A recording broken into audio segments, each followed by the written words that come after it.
Hey folks, and welcome back to Keeping It Real with Tiff and Carl. I'm Carl Rabun, and I'm on a solo mission. Don't worry, Tiff will be back with us shortly. In fact, you're going to see Tiff in a few moments. This is just an introductory video to let you know about what you're going to be seeing in the next couple episodes. As you know, Tiff and I were the co-emcees at the CalWORKS Training Academy held in December, and they were gracious enough to let us utilize the recordings of the videos of the classes and sessions that we took part in. You already saw one in the last two episodes, but then these next couple episodes will focus on a panel that we emceed with folks who were part of the Parent Voices organization in California, which are parents who have been in the system and have utilized the system and advocate for other parents that are utilizing the system. And so there were 5 voices on the stage, and Tiff and I helped lead them through questions and observations, and some very insightful, meaningful conversations were had. And it was something that was very special to both of us, and we were really excited to share it with you. So can't wait to let you all see it. You're going to see it over the course of the next couple episodes. We'll break them into 2 halves. But please like and subscribe. Let us know what you think, if you have any questions. And if there's anything else you want us to access, or any conversations you want to have, or anything else that you want to see, you would like to see happen in the coming year, we definitely are open to that and interested and excited. So, all right, with that, we'll turn it over to the video of the panel. Everyone have a wonderful beginning of your New Year's, and we will see you soon.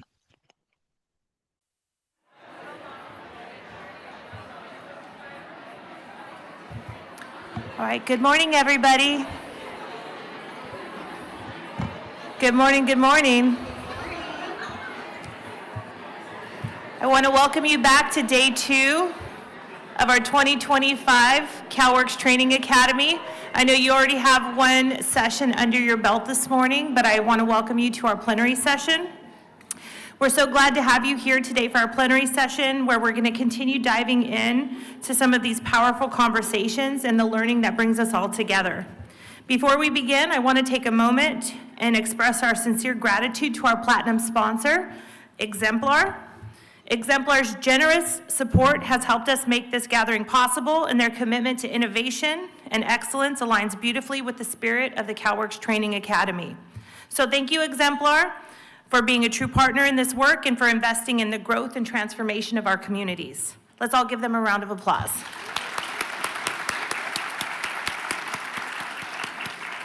And so now get prepared for an inspiring plenary session. I'm going to pass it over to Carl. Thanks, Tiff. So our session today is Lifting Parent Voices to Transform CalWORKS. And so Parent Voices is a partnership of parents throughout California that combines leadership development and community organizing in its effort to increase funding, improve quality, and provide better access to childcare for all families. Its mission, they work through a mission through grassroots organizing and leadership development. We activate and center the wisdom of parents to transform childcare and ensure all systems that impact our families are just, fair, and inclusive. The expectation, we're going to have a conversation with our parents here for a while in this session. We would like to thank them and honor their presence today with respect, appreciation for their courage and being vulnerable with the stories up here on the stage, and recognition that we all have different journeys that have led us to this room today. All right. So with that, I'd like to invite our parents to come on up and join us on the stage.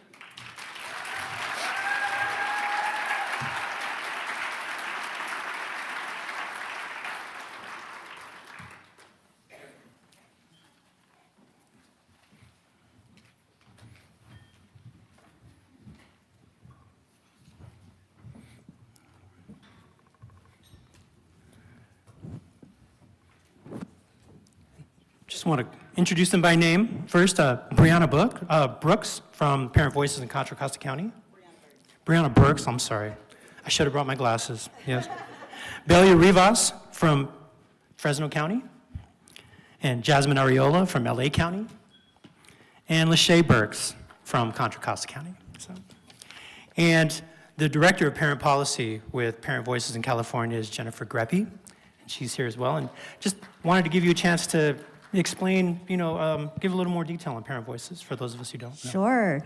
Good morning, everyone. Is everybody excited for this panel? As you know, we're super excited. How about you? You know, Parent Voices has been doing this work. This is our 30th year, which is super exciting and a little depressing if you think about the fact that we are still at this trying to change the system after 30 years. But we're going to keep going until we have a system and programs that really honor the parents and their experiences. And we do that by working with all of you and with all of the folks in Sacramento and nationwide. And, Parent Voices was a little idea that a woman named Patty Siegel, who founded Resource and Referral, somebody came to her and said, I have a little bit of money and I want to, offer you these funds. What do you want to do with it? And she said, I've really been dreaming and hoping to have an organization where parents, people who are directly impacted by the systems that we all, care about, that they will have a voice in shaping what those policies are. And everybody told her she was crazy, that parents didn't have time, that they wouldn't show up, that they wouldn't care to do that. And she knew different and started our first chapters of Parent Voices 30 years ago. And since that time, we have been working on countless policy changes that really came directly from families themselves. So how do we develop our policy platform? We do that by sitting down with the groups of parents from all across the state and ask them very simple questions. What are the policies that are holding you back? How are you challenged by our system? And what are your ideas to make it better? And then we take those ideas and we create legislation, we do administrative changes, and we work with departments and agencies and folks from every level of government to make those changes a reality. But they all start with the voices of families themselves. And so Parent Voices is really about leadership development, about learning by doing, about bringing the voices of people to the policymaking table. Thank you very much, Jen. Yes.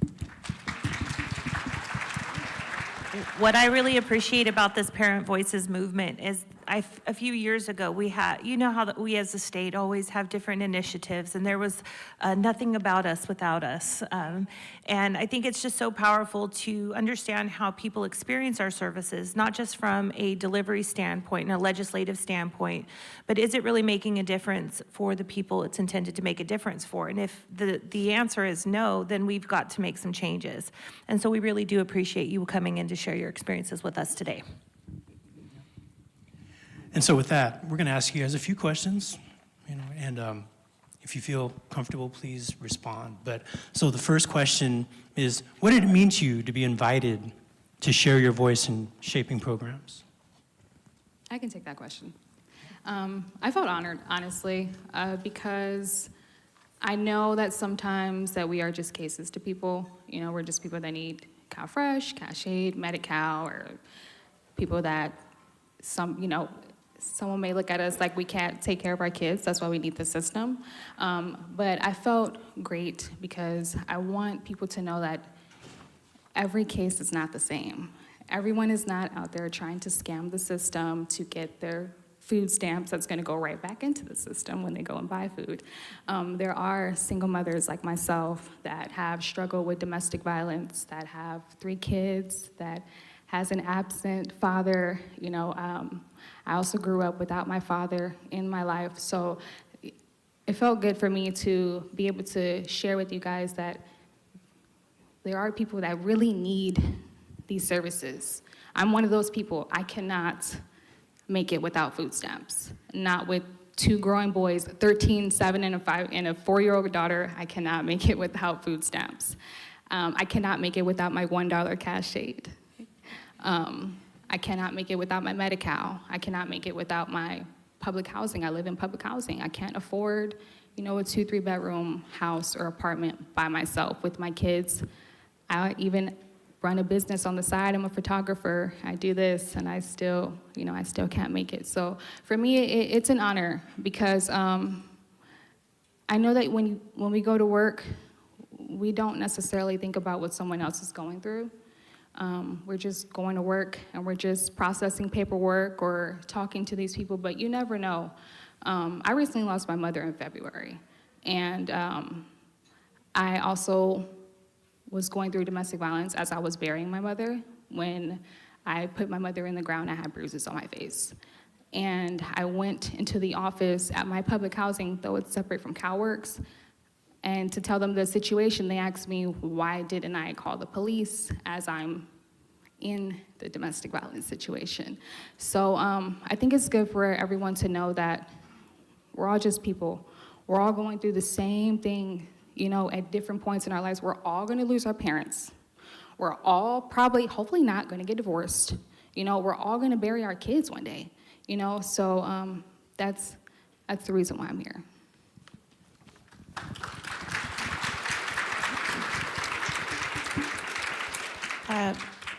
For me to be invited to the program it's amazing to actually be part of something like this big. I've been part of Parent Voices already for over a decade, and just to know that they think of me for things like this truly means a lot, because that really does mean I'm being heard. My story is being told over and over to help with like different parts of the program, not just with the CalWORKS, with the CalFresh, with the Medi-Cal, with, like she said, with domestic violence programs, also, with special education, immigration, like all those programs. My story is helping with different parts of them. Maybe not every single one, but there is somebody for each that their story needs to be heard. So being invited to be part of that, it's truly amazing.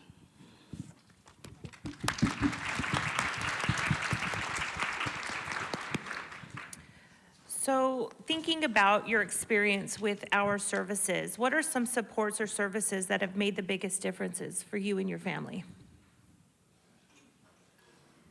I'll take that. You want to go first? I can go first. Awesome. Okay, so I've had many different experiences because I've been on and off the program for, like many years. It's like I've had my first kid who's now 22, so in the beginning I really didn't need the services, but of course going through a divorce, becoming a single mom, I started needing the services. And then of course started working, getting cut off the services, stopped working, life happens. But my most recent experience, I would say, is like the best experience that I had. In October, my youngest daughter, who was 11, turning 12, started dealing a lot with depression, anxiety, a lot more than what she had been dealing with. So one day I got a call from the school saying, we need to speak about your daughter, because she's been seeing a therapist at the school for a while, and she's been having thoughts of suicide lately. So hearing that, I just got to my manager and said, I gotta go. I have a family emergency with my daughter. I gotta deal with the situation. So after everything, talking to the therapist, talking to my daughter, I decided to take a leave of absence. So knowing that, right to the county. I need to apply for benefits. I'm gonna be missing work. I'm not going back because with all the situation, I started feeling the stress myself, the anxiety. So my providers has me out of work until January. So, like I said, the last experience with the time I applied, which was toward the end of October, my worker that I applied with was amazing. She made sure she asked me the right questions. She made sure that I was taken care of, because she knew like the government shutdown was happening. And that we weren't gonna get the food stamps probably for November. So what she did for me was she gave me my October and November stamps the very same day, which was like 2 days later from when I applied. So that was like the best experience, having someone that compassionate and empathetic and understanding what I was going through was like the best experience ever so far. And that's Fresno County? Yes, that was Fresno. Shout out Fresno, hey, yeah. For me, CalFresh has been the biggest. My oldest is 13, so I've been through the system. I also grew up in the system. My mom was on Section 8 up until her last breath. But CalFresh definitely has benefited me and my two boys that eat me out of a house and home. And I kind of want to echo what she said. I was fortunate enough to have someone, she wasn't my worker, she was just someone that was assisting me. She was very compassionate of my situation. In 2023, so basically, I got married, had a baby, everything in the pandemic. Right out of the pandemic, that's when my whole life turned upside down. I was living the life during the pandemic. After the pandemic, I had to get back into the work field, CalFresh, cash aid again, still living in public housing. And I don't know if you guys understand, it's embarrassing. It's embarrassing to need government assistance. It's really embarrassing. I do not want to go to the store and pull out my food stamp card. I want to be able to take care of this on my own. I brought these kids into this world. I want to take care of them, you know, and I did express that to the lady over the phone, and I had to call in a few times because my husband and I were going through that limbo of, I don't know if we're gonna make it work or we're not gonna make it work, so I had to call in to let them know that he was out of the home, and then probably like less than a month later, I called back and said he's back in the home. All of that is embarrassing. I don't think you guys understand that, you know? And it was also a domestic violence relationship. And I had child services involved, and I had the police involved. So I'm like, I have to, all these other people involved, and now I have to tell you, because you're assisting me to be able to feed my kids, you know. But I was fortunate enough to find someone to help me that was, she was very understanding. She was like, I understand. She's like, I went through a divorce too. I know what it's like. Don't feel bad. You're doing what you have to do for your kids. Don't ever feel bad asking for help. And we need to hear that sometimes. You know, I'm sure they feel the same way. We don't want this for the rest of our lives. I don't want to be in public housing. Like, do you not understand what it's like to raise Black and brown kids in the projects? I don't want that for my kids.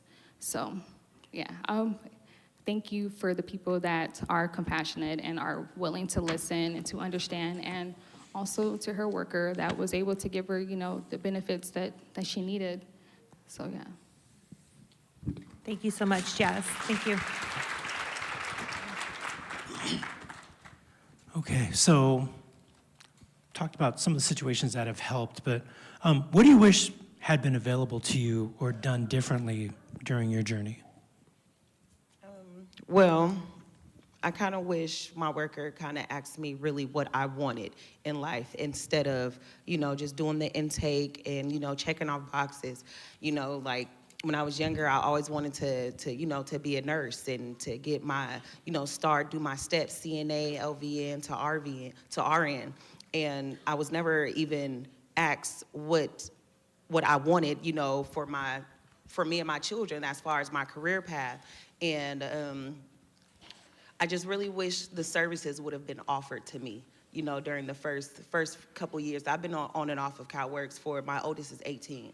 I've been on and off for the past 18 years. So I just kind of wish I was offered all of the resources that you guys have for the recipients. Brianna, tell them, is my mic not on? Brianna, tell them a little bit more about like what that experience was like at the beginning and how you ended up getting your CNA. Like, how did you do that?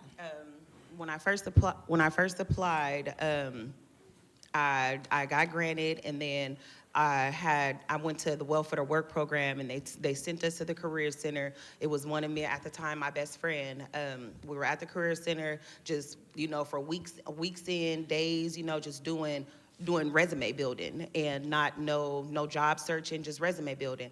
And then she's like, girl, we about to get our CNA license. And the welfare office didn't, they didn't pay for it. We paid for it ourselves, and I wasn't offered childcare, I wasn't offered transportation.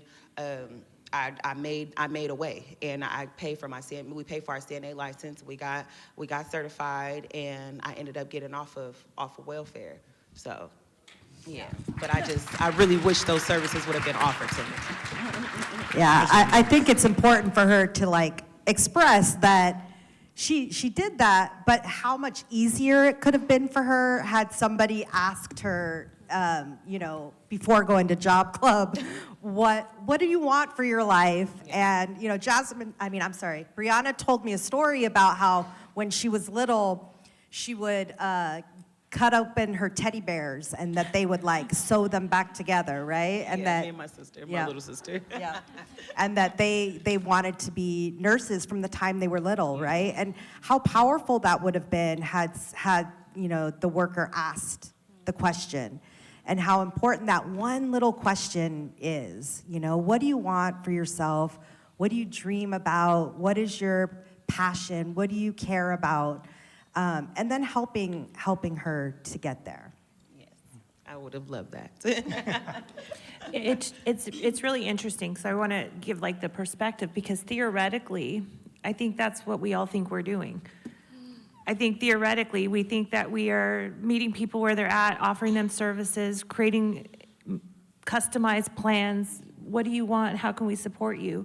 But if that's not your experience, then is that what we're really doing? And if it's not, how do we shift that into something different? And I feel like kind of sometimes when they, they look at us, they just look, oh, they just only want the money. They're only here to come get cash aid and food stamps. No, we really want the resources. We want to go to school. We want to better ourselves. Like Jasmine said, we don't want to be on this forever. It's embarrassing. I got 4 kids, and I can't do it by myself. I live in the Bay Area. I pay $3,000 a month. I wish I did have public housing or some Section 8 that would really help me. And then for me to go to the welfare office, and I'm not saying it's not all workers, because a lot of workers, you guys, I appreciate you guys, but some workers, they just look at us, oh, you just only here for the money, so I'm about to grant you your case and then leave me alone. It's kind of so more like that. But we want to go to school. We want to get careers. We want our children to be on better paths. We don't want our kids to see us on welfare and getting food stamps. We want to be better. That's it. We don't want this forever. Thank you so much, Bree. Lachey. So for me, I'm gonna say first of all, what I wish had been available for me or done differently during my journey. I wish when it was my time to go, first of all, let me just give you a little background. So I used to love fashion. I like to wear heels. I just knew I was gonna be a businesswoman. I would be at the grocery store in high heels, pencil skirt, blazers. Every day I was dressed, didn't matter. So that's what I had. I love to get dressed, and I needed assistance. My sisters all had kids before me. So it's now my time, which something I judge my sisters so much. I would never be on welfare. I would never do this. I would never do that. Then it was my time. Having a baby and then needing help. I could remember the day I had my first appointment, I got dressed in my regular clothes because this is what I have. I don't have sweats and hoodies back then. I had business clothes. My sister then was like, where are you going? And was laughing at me, literally laughing. I'm like, to my welfare appointment. They're like, not like that. I'm like, yes, I am. They're like, no, you cannot do that. And I'm like, why? These are my clothes. This is what I have. No, they said, oh yeah, she's not getting nothing. Bye. Left, came back, crying, sobbing, I hate the welfare office. I hate those people in there. I don't like that place. That lady sat across the table from me and told me, why can't you sell your purse? Why do I need to sell my purse? I've worked my whole little 4 years of being an adult and I pay my taxes. Why I can't get none of my money that I've already put into here? Because that's how I was feeling. So I've already had like I wanted to always get the welfare office. So like when this opportunity came to me, I wanted to get them for the right reasons though, because it's just like, why I gotta dress up and look homeless for help? I'm not homeless. I have clothes. I just lost my job and I just need a little help. So from that day, I was like, I will not ask them for nothing. I would rather go without. I would rather starve. I would rather, yeah, but I'm not going in that office asking them people for nothing because they acting like they pulling out their wallet and saying, let me see how much I got to give you. Let me see if I got enough extra money to help you out. So that's my experience. What I wish that my worker would have done was first of all, gave me some respect, not judge me, and, just had a little more compassion, so yeah. I'm so sorry you had that experience, Lachey. Oh, sorry, I'm angry. No, you have every right to be. You have every right to be, and I hope that's nobody else's experience. Belia, did you want to share yours? Well, like I said, I've been in and out of the welfare, getting assistance for years. And this last experience, like I said, it was great, but of course, not all of them are that way. But I think what would have been done differently for me, what could have been better, is having all the information of the services provided. Because, not knowing that they pay for school, was a big thing. Not knowing that you can get exempt if you're in domestic violence. Because, like Jazz, I was in a domestic violence relationship. But I never knew that, if you had that, you can actually be exempt for a couple months or whatever months it is. Not knowing that if my car broke down, that they actually would help you, assist you get it fixed because it's your way of getting to your work experience or your job or whatever it is that, that you had. I never knew about any of those programs. I learned a lot from a lot of the ladies that I'm with Parent Voices. From Jennifer, it's like the first time she met me was at a budget hearing where I was telling my story about how I got dropped from the child care, transitioning from stage 1 to stage 2, because I didn't know, it's like I needed to give all this information to these people because I thought they already had it because being transferred from stage 1. It's like, no, we don't share screens, we don't share this information, you got to do all this, but I was really never told, so I got dropped. And so it's like, being heard at that budget hearing and actually having DSS workers come up to me like, so sorry about this happening, we're going to contact you about all this stuff so we can get you back on track. I didn't even know that they offered the stage 2 until Jennifer had told me to. So this was like knowing all this information, even having just like a pamphlet or something handed to me telling me what the services are would have been a greater help. I want Brianna to tell the story about asking for family stabilization.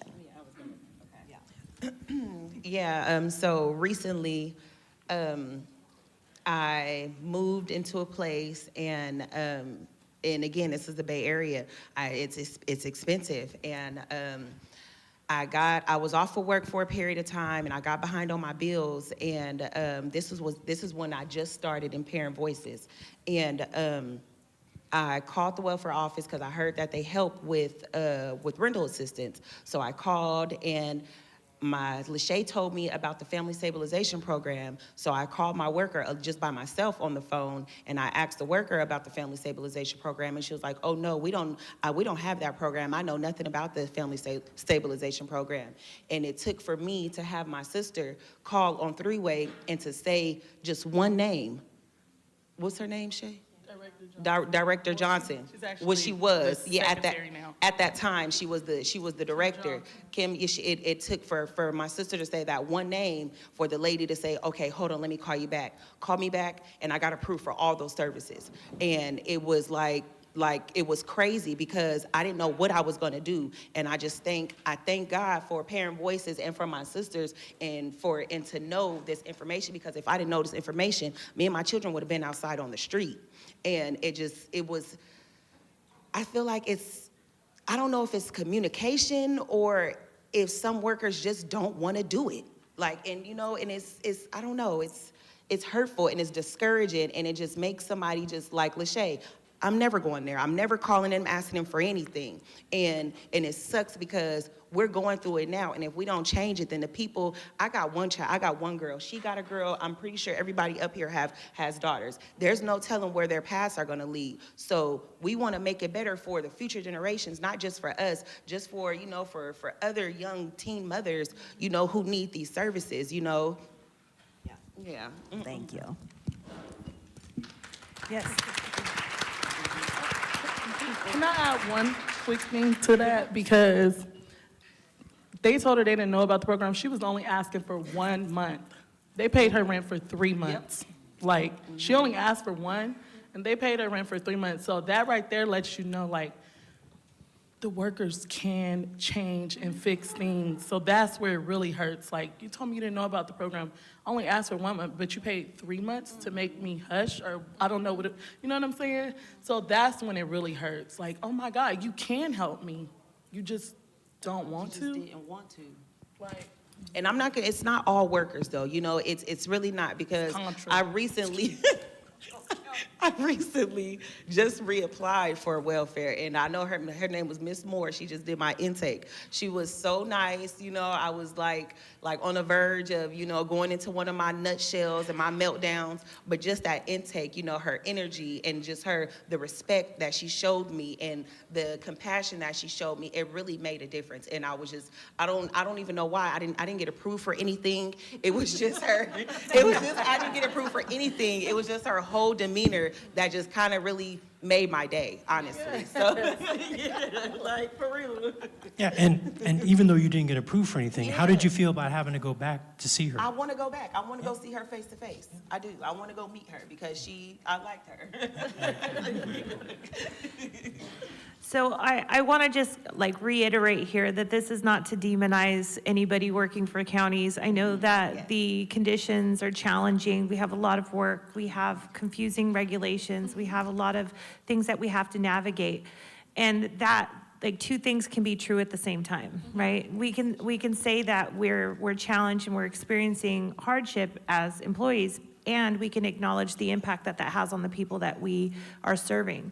And so information is so critical and crucial.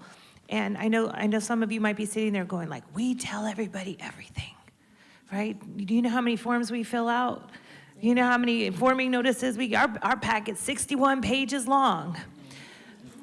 Part of the problem. But it's it's so hard to process, right? That's the part, like, just because you told somebody one thing one time or gave them a piece of paper in 1997 doesn't mean that they know it's available. And so we want to keep that in mind as well, that the information sharing is constant. and then also, just like we are, you know, trying to reimagine CalWORKS, we want stuff good for our workers too. So basically, because they do meet with a lot of different people every day, so they might need therapy. They might need that extra help, and like that should. I guarantee you they do. I mean, I guarantee you they do. You know? Amen.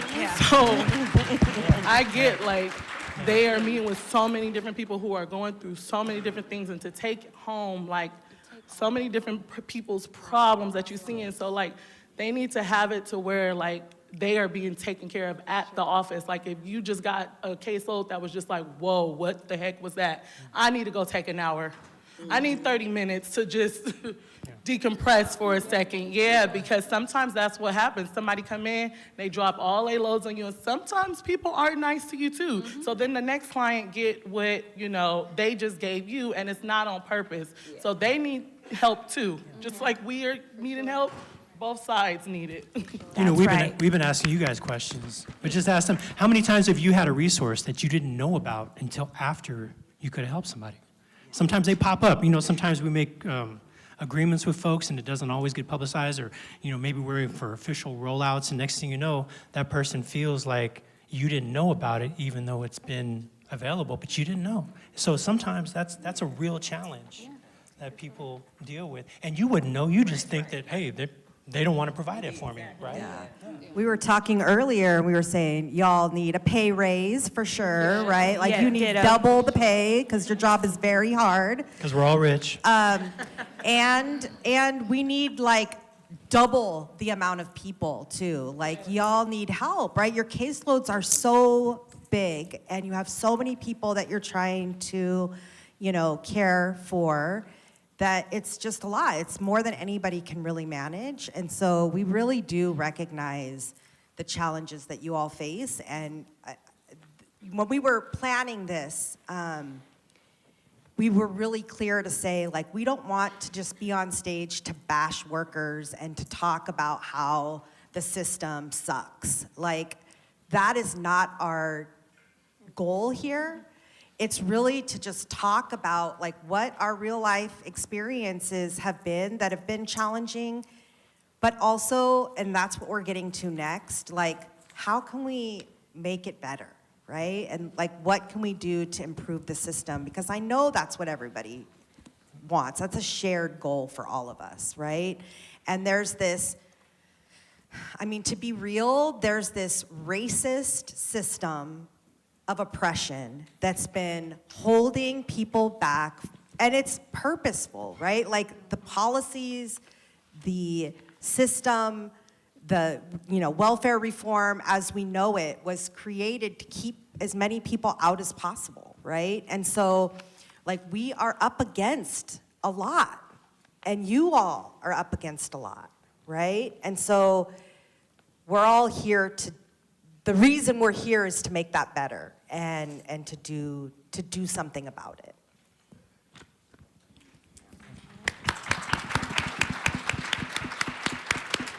Like you mentioned, that brings us to our next question, which is about how we can work together, right? So, what does true partnership between parents and programs look like to you all? For me, honestly, even if the system doesn't change, we can change. I know everyone has different core values at the center.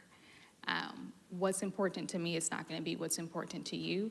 But I feel like right now, especially as Americans, we need to have grace. We need to remember to give each other grace. And we have to give ourselves grace too. I'm really hard on myself. And I know that you guys are probably hard on yourselves as well. So like, even if the system doesn't get changed from inside, you can be that person.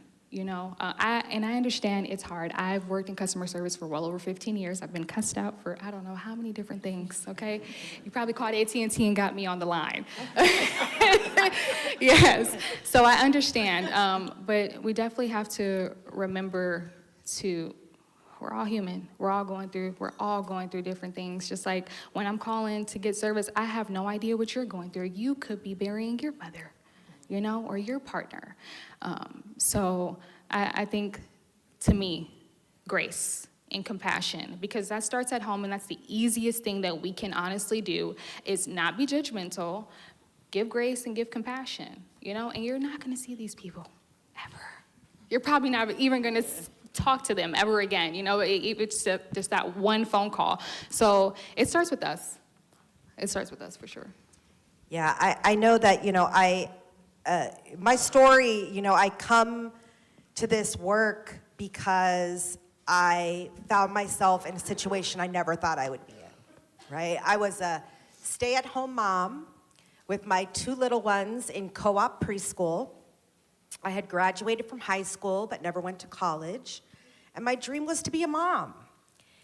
And my husband and I, planned our kids. We had a whole dream of what our life would be, and then he passed away suddenly.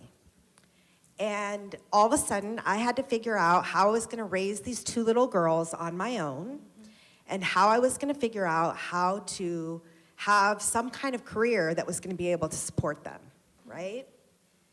And I had to walk into that welfare office and ask for help, and it was a place I never thought I would be in.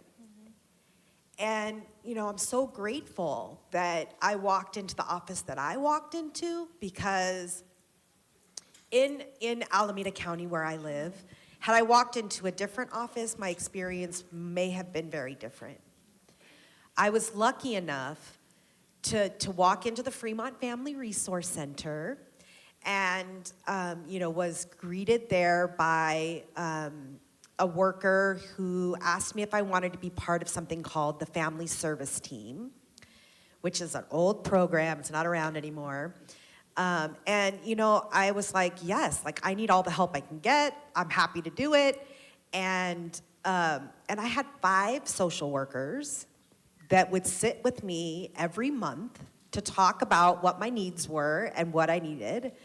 And, you know, I had somebody that was making sure that I had my mental health support, somebody that was helping me with school, somebody that was helping me with childcare, somebody that was helping me with my court stuff, somebody that was helping me with substance abuse issues. I was grieving, I was going through some things.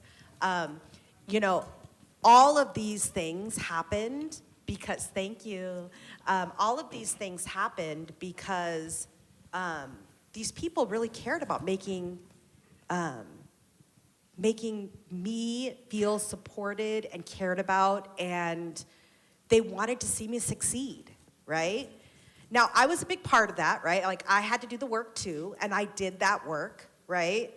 And I went to school, and I went to school for early childhood education, and I got my AA degree, and I had my very first job at a child care center after finishing school, and I got a letter that said that I needed to get on the bus because my child care was in danger of being cut off. And I'm telling you, if I lost my child care, everything I had just worked so hard for, everything that I had just struggled for, you know, 2+ years to achieve would have been for nothing. I would have been right back on aid, right? And so I got on the bus that day. I didn't know where I was going or what I was doing or who these people were, but I just knew I needed childcare. And so I got on the bus and I met Parent Voices. And for the first time in maybe my whole life, I didn't feel alone, right? I felt like I had found like my village, my people.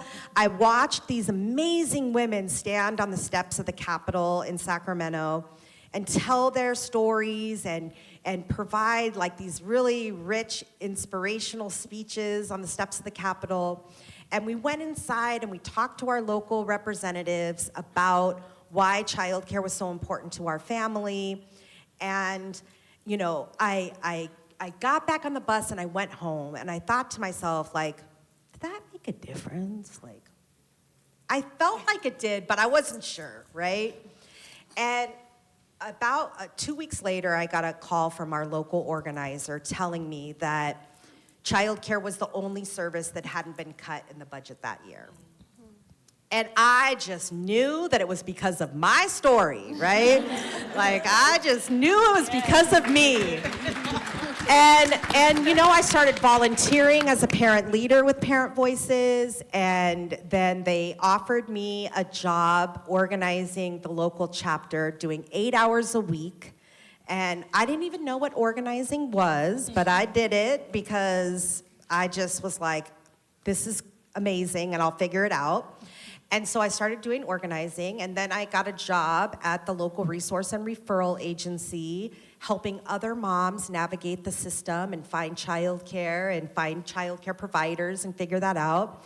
And I built a really strong chapter of Parent Voices, and after 11 years, then moved over to the statewide Parent Voices office. And now I'm the director of policy, right? All of that happened because when I walked through that door at the welfare office, somebody really cared to make a difference for me, right? Yes, I had a big part in it too. Like, I did the work and I worked hard, but how I was met at that office made all the difference, right? And the policies that we are now creating today with all of the moms on this stage and all of the work that we're doing to change, you know, to make sure that families have childcare from day one. I remember when I was first in CalWORKS and I would literally get, I think I had my first childcare request form was for 2 days. It was for like my first appointment. Then I think I got 2 weeks, a childcare request form for 2 weeks. Then it was 6 weeks, then 3 months, then, you know, I think I got 6 months or something. The fact that moms now get 1 year of full-time care from day one I mean, come on, like that's huge, right? But we got to make sure mamas are getting that because not all moms are still getting that. But anyway, I'll stop there. But I tell that story because I need to make sure that we understand the value and the importance of how every single one of you has an opportunity to change a life every time you speak to a new person. Because you don't know who the next Jennifer is going to be that walks into your office, right? And so every one of you has an opportunity to change a life every single day. Yeah. That's something I say on a regular basis. Your badge is your superpower. You have access that those folks on the other side of the table do not have. How can you make that difference? Lachey, did you want to add something?